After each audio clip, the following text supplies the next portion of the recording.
Count up the cost. We should probably just get a like a intro from like Fiverr. Yeah, we'll handle that. Put that Shout out to Fiverr.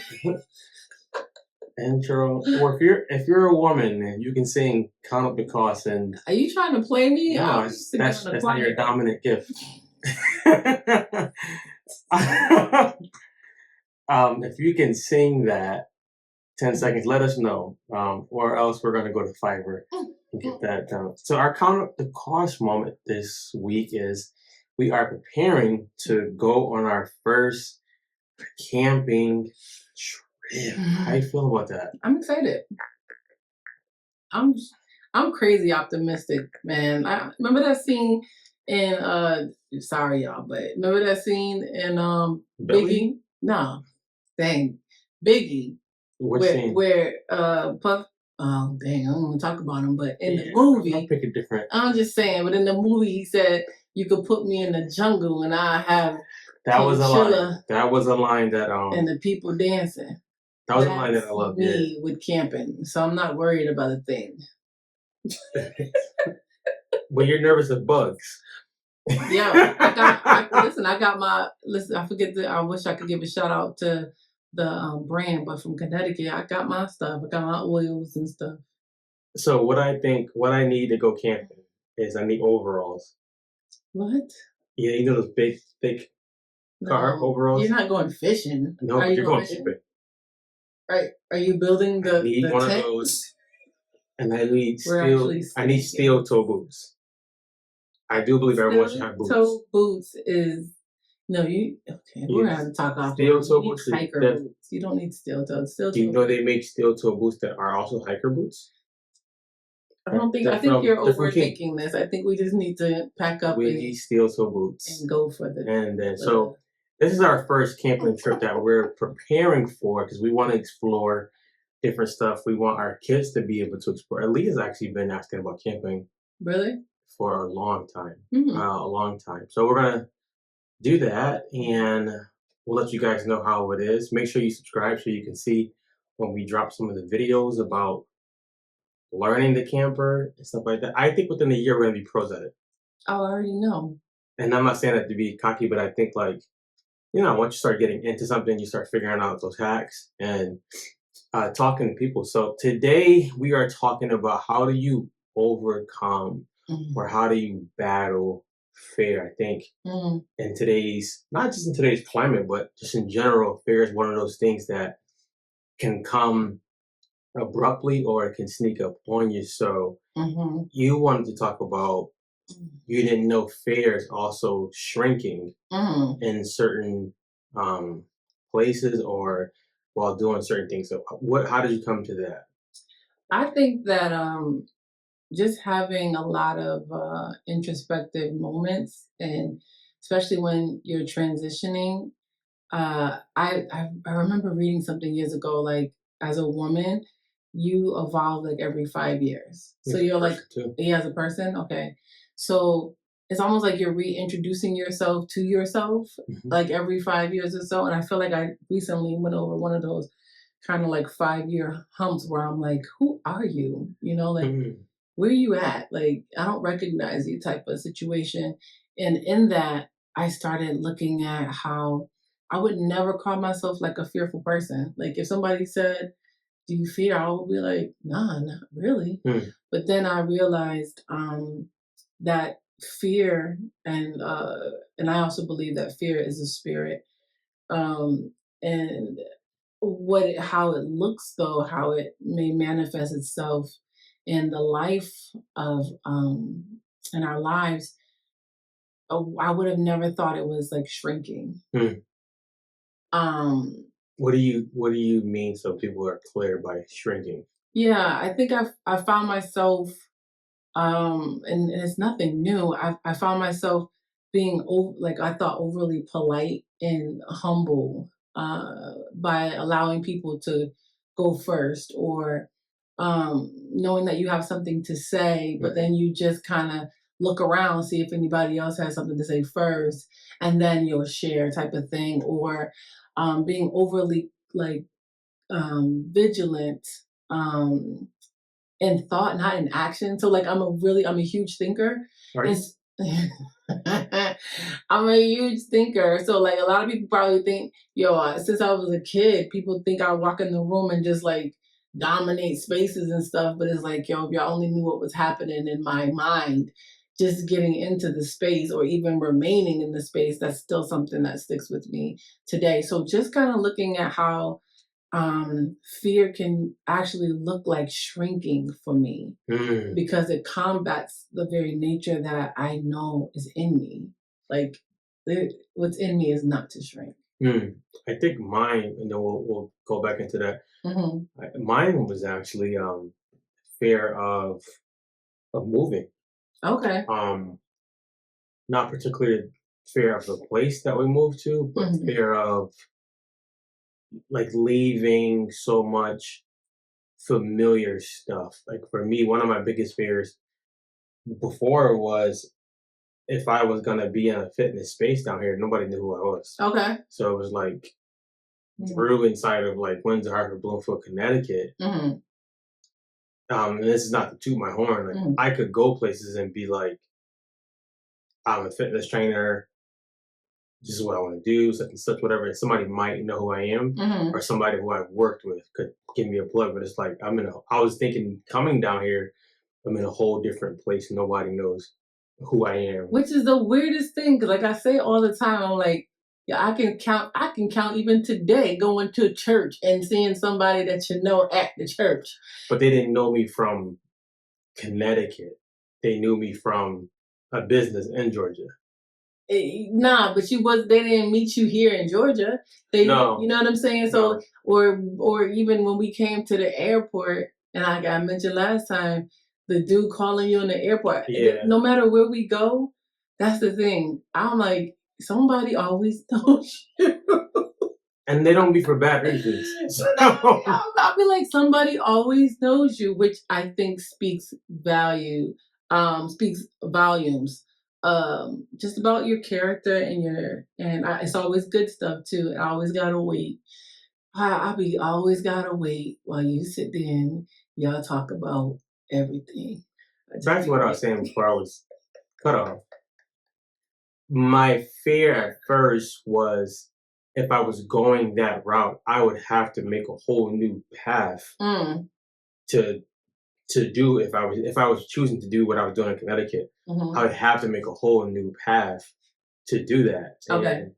And so it was fear on that, but a lot of the fear honestly was at first I told you before, we had came to Georgia to like scout out the land in about January. Mm, And we were leaving back from where we were staying to the airport. hmm. So that night, like you didn't know, but that night I was just fearful of driving on the highway. Okay. Now I'm not fearful of driving on highways. Yeah. It was like this is a bigger highway. Yeah. Like, if you've ever been to Georgia, these are not 2-lane highways. Right. Like Yeah. and And you don't know where you're going. you don't know where you're going. Uh-huh. And we were leaving around 5:30 a.m. Okay. 5 a.m. Okay. So it was dark. We didn't know where we were going. Rental car Yeah. and a highway. And I remember the fear of it that night. I was just like, God help me. And I remember getting in the car, and Jamaica had no idea because Jamaica was just chilling when we was driving. And I was like, so either I'm going to drive anxious, or God, you're gonna remove this fear. But I Mhm. was like, I'm saved, Jamaica saved, Aaliyah will be wrapped up as well if something happened. But Mhm. I was like, I'm gonna combat the spirit. I'm going to drive this car. And that sounds so simple, Mhm. but I think fear can come in different ways and it comes so subtle that you don't realize it's a spirit of fear. It's Mhm. not just you overthinking. Yeah. There's something prohibiting you out. What's crazy too about that, now that you mention it, like because we came down here like a couple times Mhm. to check it out or whatever. Like this wasn't my first time being down here in the Atlanta metro area, but like my first time like as an adult considering coming here to live, right? Knowing that God said it was, this is where he was sending us, but when we would come on those trips, it would be like, hey, I'm in the A, you know what I'm saying? It was no issue. It's almost like when they say you're when you go visit a place in like a foreign country, or let me rephrase that, when you go to another country outside of the United States, they say you don't go to the tourist areas to determine what the country's like. Like Oh go yeah, into the yeah, country, right? yeah. And so it's like I felt like I was in tourist kind of mode, like you just saying that when we were visit. So there was like no fear. Like it was just like, hey. But then it just turned different when we got down here and we're living, and it's like that's what I think. Mm. And we could always talk about that some more, but I think you can override like even the existence of that fear by Spiritual your bypass. yeah, it's literally a spiritual bypass and like yeah, this feels good. You know what I mean? Like you will ignore sometimes some of the things that you actually need to address because one thing about fear is you got to face the giant. Like fear will not leave you. It's relentless. It's like one of those.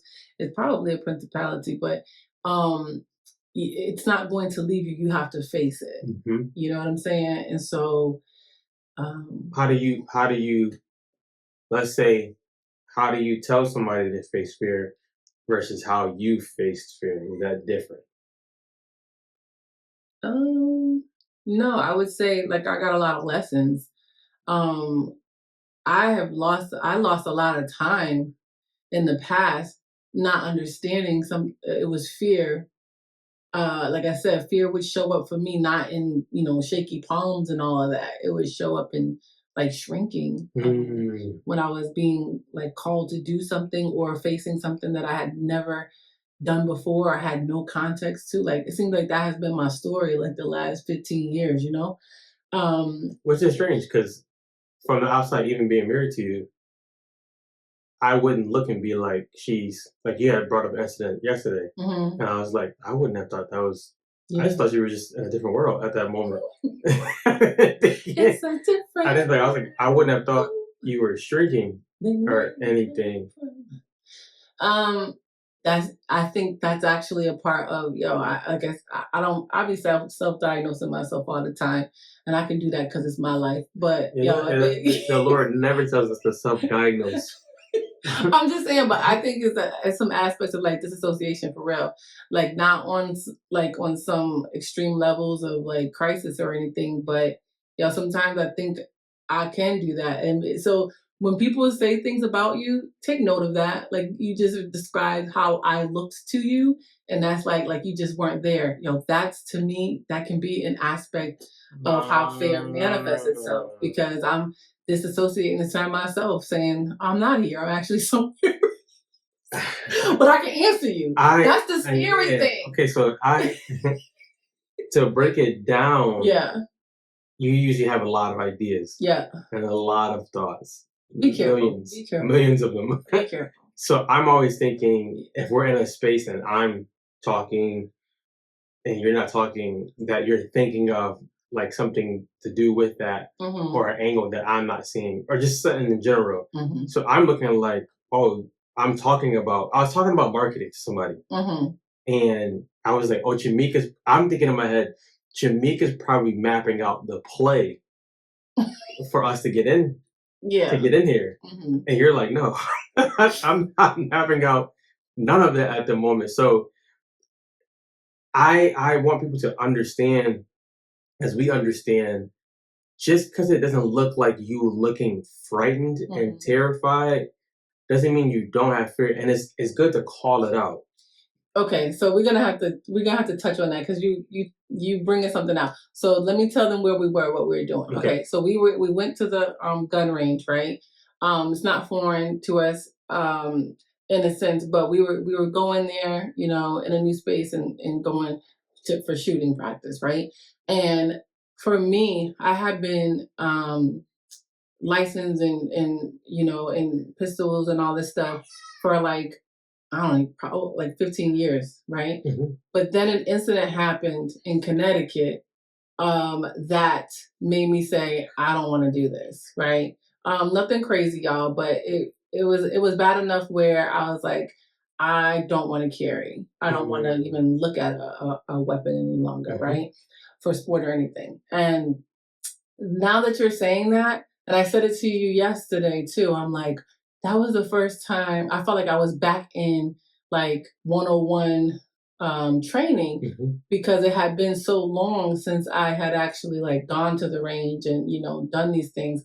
And that was a big piece of like now in hindsight, like why when you're talking about marketing and stuff with them or whatever, and it was cool, but I was still in that place of, oh my gosh, Freeze. like my body, even when I was shooting, I was like my body was so tense. Like I've done this 1,000 times, but it was like my first time. And I think that also can be a form of fear because I was overcoming, honestly, again, like I said, facing that giant, Mhm. facing the giant of me saying why I didn't want to go to the range anymore because of an incident. Even and I think this is where I think some breakthrough happened. And at first, you was like, "You just get the membership, Hmm. not me." And I knew it wasn't because of money. Yeah. So I was like, I started thinking, I was like, something's behind this. But I was like, in my head, I've seen her. She's done this before, and she's she's used this weapon before Hmm. at ranges. What could be coming up? So like at that time, I wasn't thinking this is something fair. I'm thinking like Hmm. she's trying to save money, but I was like, that's not what it is. I was like, something's behind this. Hmm. And then we started talking about it later. So fair doesn't always look That like was my some. point. Yeah, it doesn't always look like. I got Hmm. you. It doesn't always look like something to be. They're scared to run to the rescue or Hmm. something like that. How would you advise somebody like a practical way, or maybe even a spiritual way, to actually confront fear? Because we were there with a gentleman Hmm.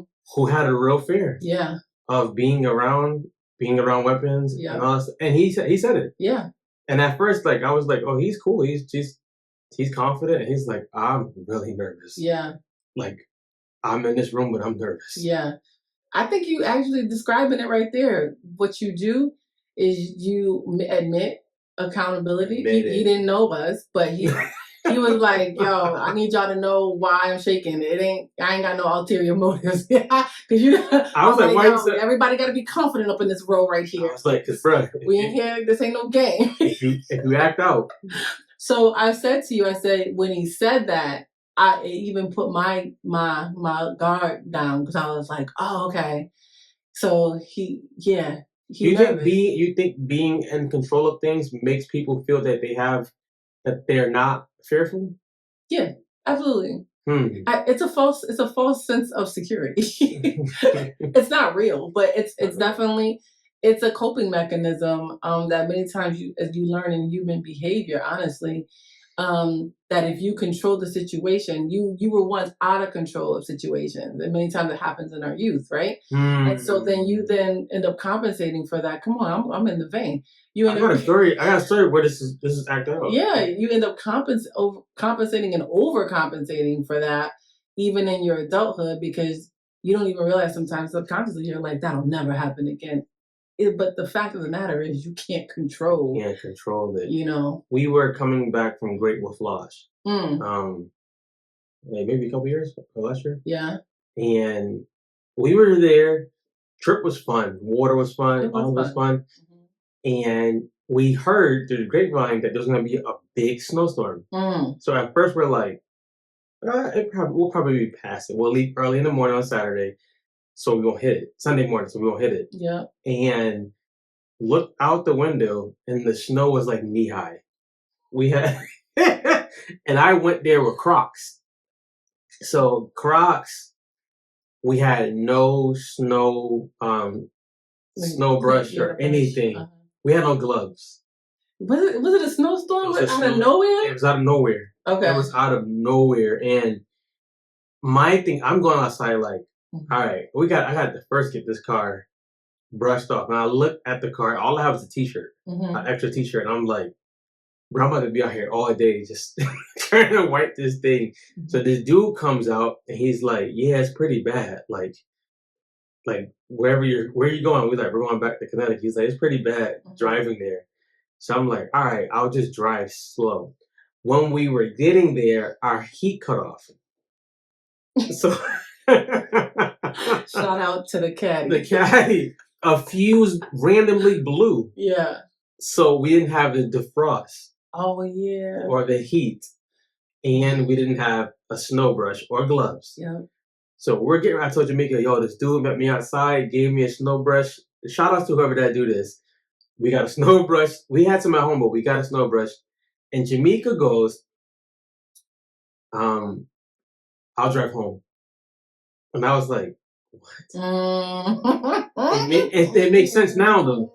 She's like, I'll drive home. And I'm like, Why would I want to drive home? I usually do most of the driving. Yeah, Usually. you do. Usually we have, so this is a cool rule for married people. We have an unspoken rule that if I drive somewhere, Jamaica usually will drive back. But I'm like, why would she? And I'm not thinking she wanted to be In control. not control over me, but No.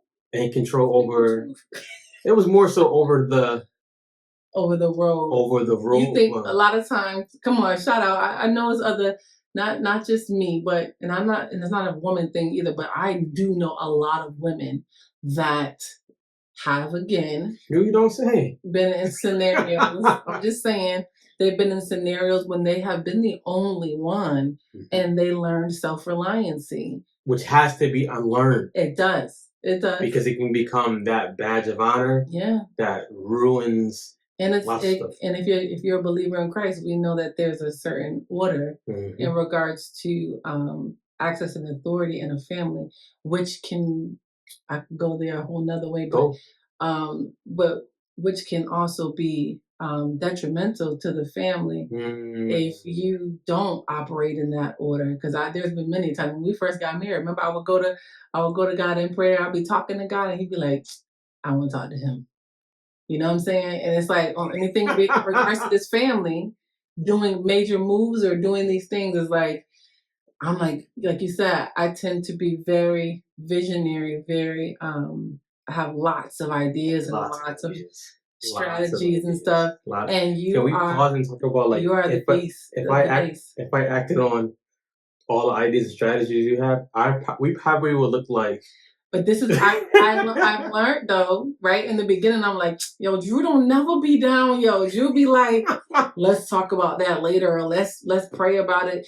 And that's cool. But then I've learned though, and what I tell you all the time, I'm like, babe, when you say no, or when you say we gotta go here, yo, I have learned because the fruit, that's one thing. Can I just say that? If you have fruit that was raw and stale, every time you told me something, I'd be like, yo, God, this ain't it. It's something's off in this lineage. I need you to let me lead. For real, no, for real. Right? Yeah. But every time that you say, yeah, nah, we're not doing this, or we're gonna go here, sometimes I'll be like, I don't want to do that. But every single time that we have done it, the fruit is there. Give an example so they understand. Yo, even like where we went to church. You know what I'm saying? We like, this is where we gonna go. I'm like, but I want to go here. Like, let's go over here. You like, nah. Let's go over here because of X, Y, and Z, right? And I'm like, what is it? Like X, Y, and Z for me. You're very practical, right? So you'd be like, Jamaica, while we go into Atlanta at 2, you know you're going to be in the thrift store until 4. And then when we get out the thrift store, you got an hour and a half of traffic. Like what? So I didn't think about that. I'm like, oh, we got a coupon to the thrift store, babe. Let's roll. And you're like, can we think about this? So that would be an example of like going to church, but where we going? Because we have a regular church that we go to, but there's certain times where it's like, if you don't get there by this time, like, yo, we love our ministry, we love the ministry, but like you ain't getting in, or you gonna get in, but you're gonna be sitting in the back, and it's like if I'm in the back, I might as well be on TV. I'm just saying. Yeah. So it's like when you be like, Jamaica, nah, because you know X, Y, and Z, we coming from the airport, gotta get our kids, like that might not be a good look today. I'd be like, dang, I really wanted to go there. But then I realized when we go to, you know, what you suggested or said we should go to, I'm like, oh, that felt really good. Like it wasn't all rushed. And, you know, I find myself so peaceful when we do your plans. I'm just saying, it's the truth. Yo, I know me. This is So this mic that Jamaica has, I had a mic before, but this is a good thing. This is where I realized I was like, all right, she's trusting me more about certain things. So we had the idea of the podcast for a while. Shout outs to I saw a video when we did the podcast episode on the bed at the old house. That was mad, wasn't it? Yo, it came up when I was editing last week's, and I was like, hey, we should get this so that this stuff is better. Usually, if it's a decision that's like more than $20, because like, hold up, so let's see if we can find it cheaper. She was like, nope, I trust you. I was like, hey, I'm not gonna get like the biggest thing, but we need one with quality. You were like, all right, I'll trust you with the decision, and we got it. But I was like, all right, so she's learning to let go of some of the control. But you said something that I definitely want Black women to hear, but not with the wrong ears. Just because most Black women are usually put in situations where they have to be in control, they have to problem solve, they have to do lots of the stuff on their own. That's not necessarily the design of God, but if that's how you do it now, think of why God will want you to start relinquishing control and stuff like that, even before marriage. Why do you think God would even like hint at that? The crazy thing is that we do see it more highlighted in social media and just even in our own like spheres of influence within the Black community with women, but like a lot of women in general, like I find like are facing the same thing, right? And it's like you're carrying so many different things because you have this ability. But I remember when we got married, I'm answering your question, but when we got married, one of my mentors, she's from like the dirt roads of the South, and she's telling me like, listen, I need you to chill out trying to carry all the groceries in this is before we got married. She's advising me. She's like, I need you to not do that. Don't pull up and try to get all the bags out just because you can. You know what I'm saying? And I'm like, how she know? Cause she know. You know what I'm saying? She like, I need you to drop things sometimes, Shanika. Like, I need you to not be, I'm not you. Finish the rest of that, right? What was it? Superwoman. Are you serious right now? Okay. Okay. The Lil Mo song? Are you serious right now? Yeah, I never. Karen White? Okay. We're done. Yeah. I'm struggling right now with you. No, I'm stuck on the part that you were singing of that. I know music. You know the song though, yes, right? but I'm struggling. Okay, every woman knows that song.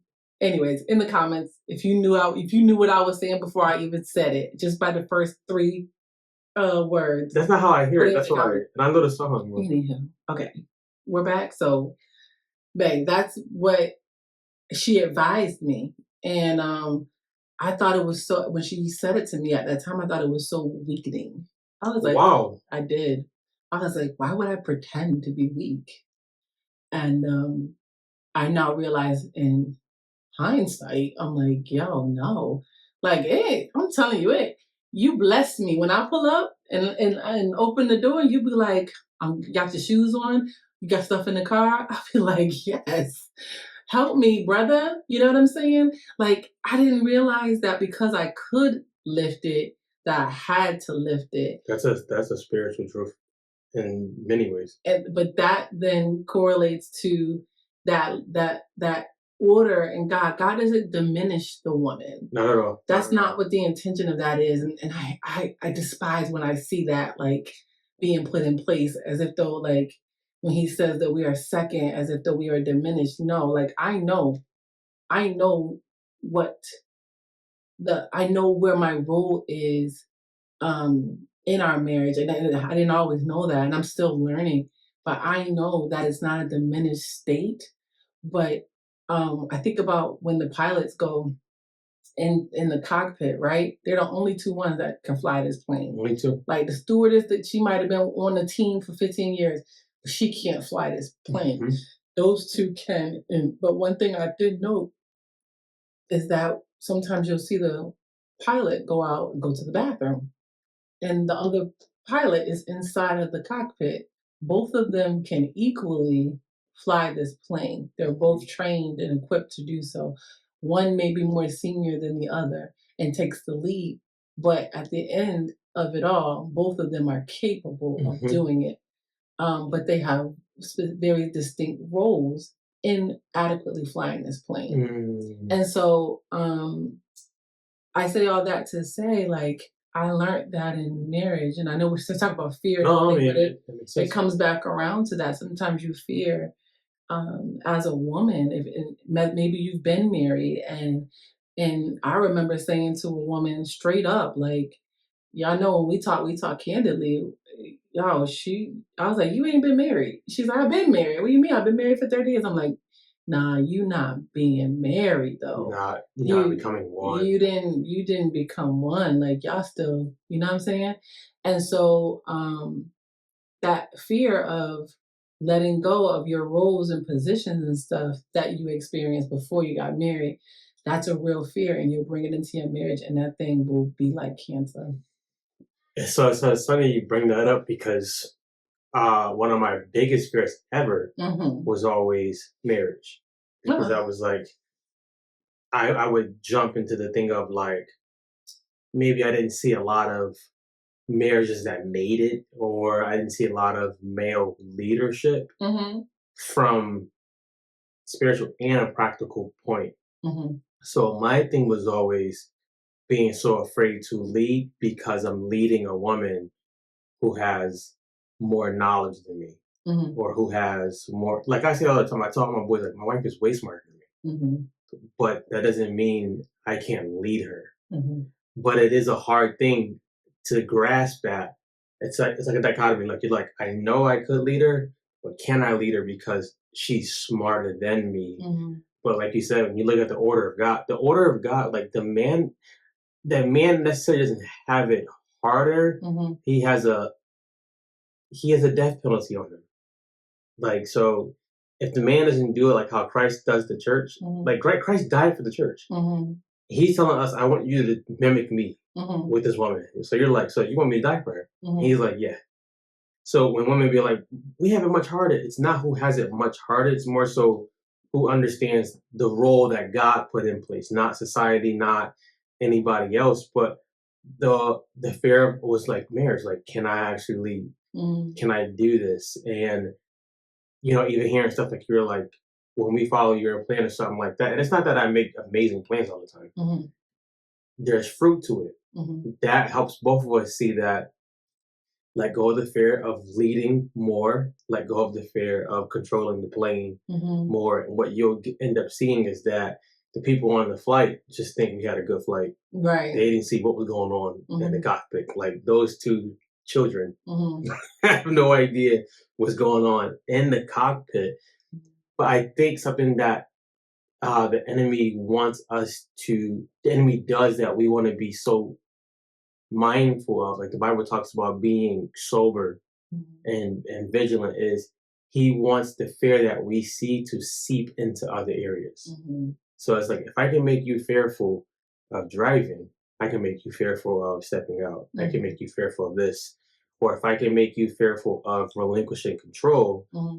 I'll make you fearful when I want you to lead in other areas. So it's like he wants that fear to come in to other areas of our lives. We just think it's one area. Mm-hmm. How do you see that? I'll answer that. I just wanted to kind of reframe that I'm not smarter than you. I have more experience. Because you're older? Almost. No. Those, I wasn't gonna say nothing that would have been.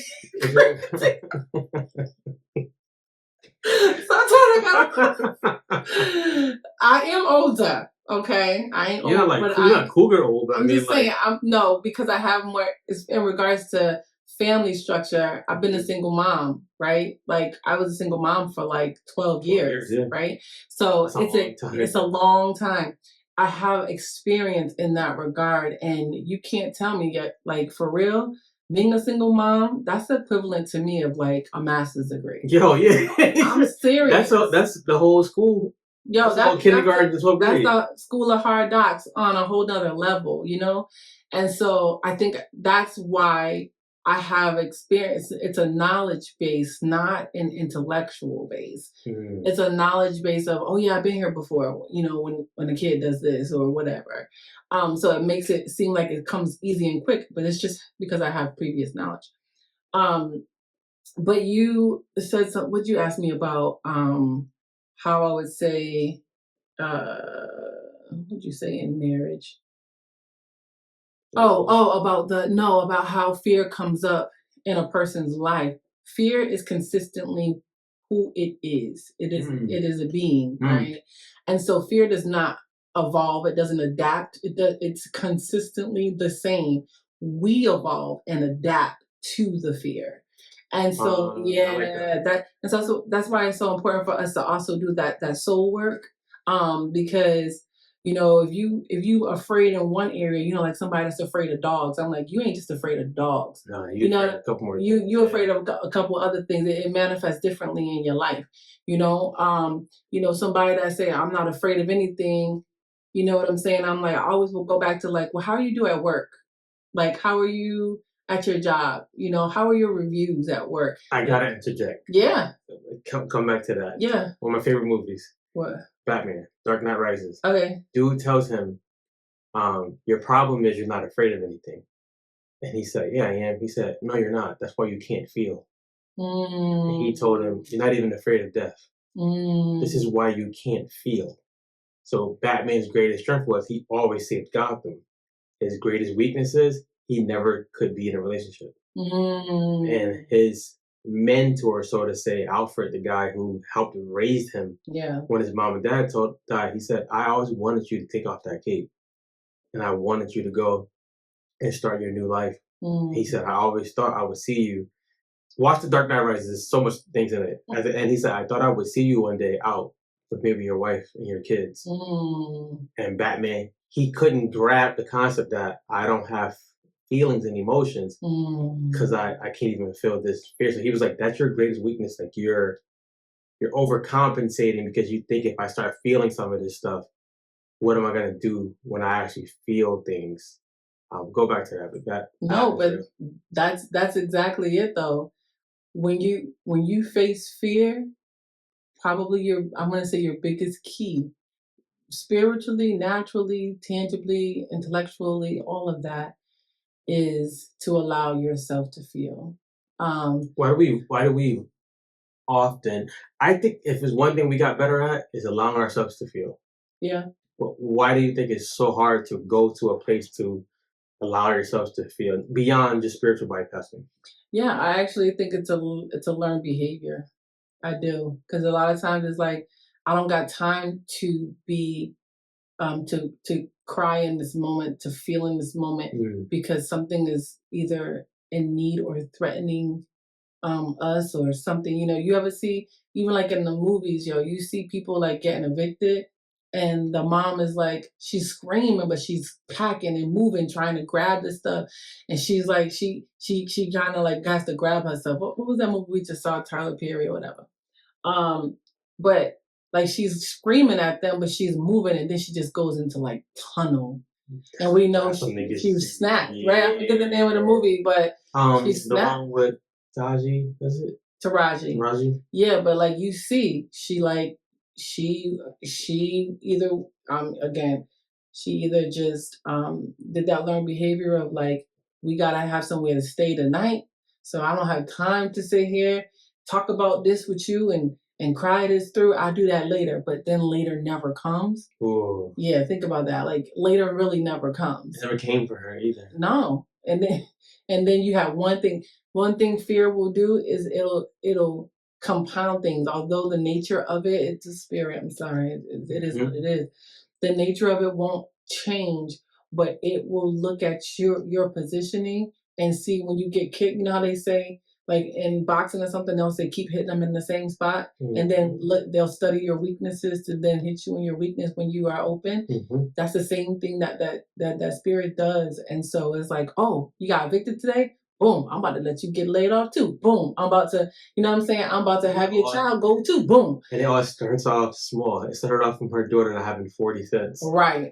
for lunch. For lunch. And it just snowballed. And then all of a sudden, she's tapped out. She's disassociated. Like, no, that's the real diagnosis of disassociation in that movie. Like, she literally did not know. Did you just self-diagnose yourself again? No, I'm talking about the movie. I'm not a mental health professional. But look what happened if she went all the way back to. Yeah. It wasn't even just the lunch money. It was that her daughter had died. Had died. Yeah.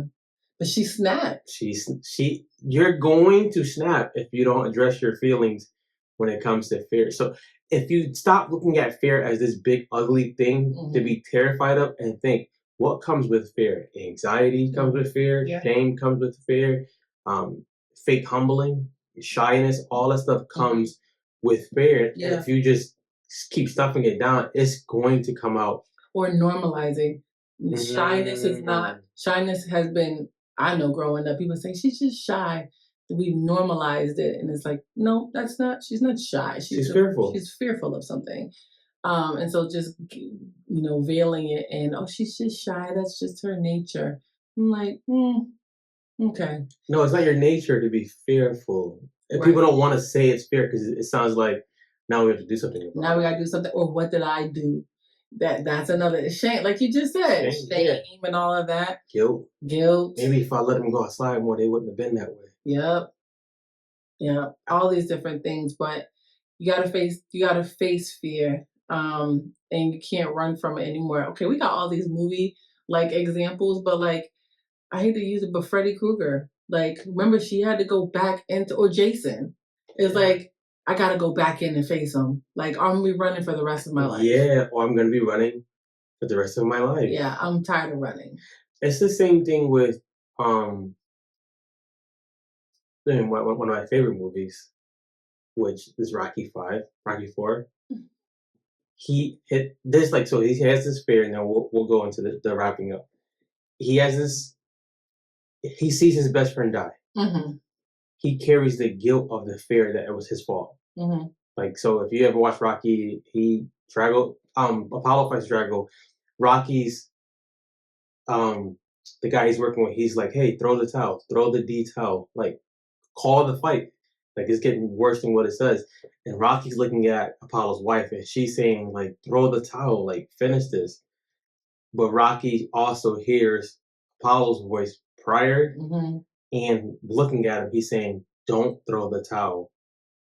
Rocky now he had the towel in his hand. He's like, do I listen to Apollo, who is the person, or do I listen to everybody else? And he doesn't throw the towel. Apollo dies. Now he has the fear of guilt, shame.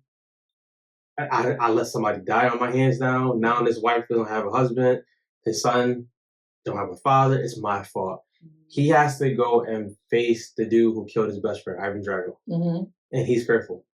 And he tells his wife, which is the bigger part of the story. His wife tells him, right? Well, she was raptured for this. She goes, I heard you about to go and fight Ivan Drago. He's like, yeah. She's like, what are you doing? You cannot win. She was like, it's impossible. Like, you saw what just happened. You can't win. And he said something that helped me out. Like, he was like, maybe I'll lose. But if I don't do this, I'm never going to know. And he was like, in order for him to win, he's going to have to kill me. And this is prayer I pray in the mornings. It sounds kind of cold, but I pray for my wife, and my two daughters, and people in general. They're the first people I pray for. And I literally tell the enemy, you got to kill me before you get to my family. Like, you literally have to come and take me out before you get access to them. And I know for a fact, if God don't give you the access, you don't have it. But my first probably 20 words is, I may not feel like praying right now, but this is part of my weapon, part of my tools, and you're gonna have to kill me first. So facing it sometimes may actually feel like a fight. Like, it may feel like I have to fight. It's not gonna be kumbaya, especially if like you're walking towards a calling, or you're going towards a marriage, or you're repairing anything, helping a child. The enemy's not gonna be like, oh, you just rebuked me, I'm out. Like, he's not gonna do that. It may have to be a fight. You may have to put up like guardrails. Like maybe I don't watch these certain things because they make me fearful. They amplify the fear, or maybe certain people at certain times of the day I don't talk to them Mhm. because they're going to amplify that. And having accountability partners. Hey, I'm procrastinating. Fear is procrastination. I'm procrastinating in this area. Hold me accountable so I don't keep letting this thing overtake me. So sometimes it can't be passive, Mhm. which is easier to be passive because you just think it'll take me years to get there. So I'll let it just take years. Coach Kelly said something that shocked us forever. She said, sometimes we make a journey out of things that's one decision. Mm. You can make one decision and start moving towards that versus you making a journey because you want all the answers to that. No, that's good.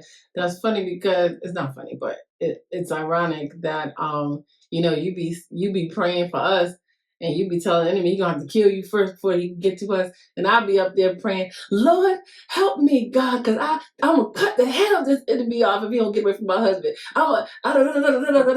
And it's funny, but that's what um that's how you face fear though. That's how you face something that is opposing you or your family.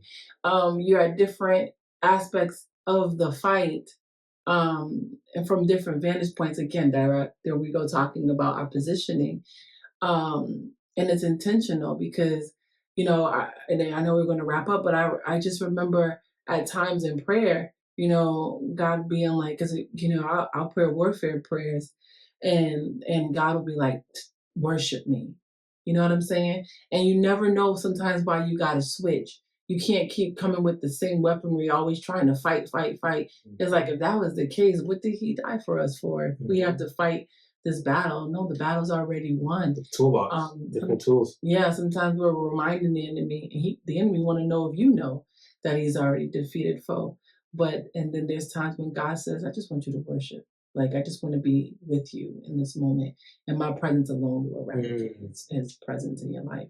So those are some tools I think we can say are effective in overcoming fear.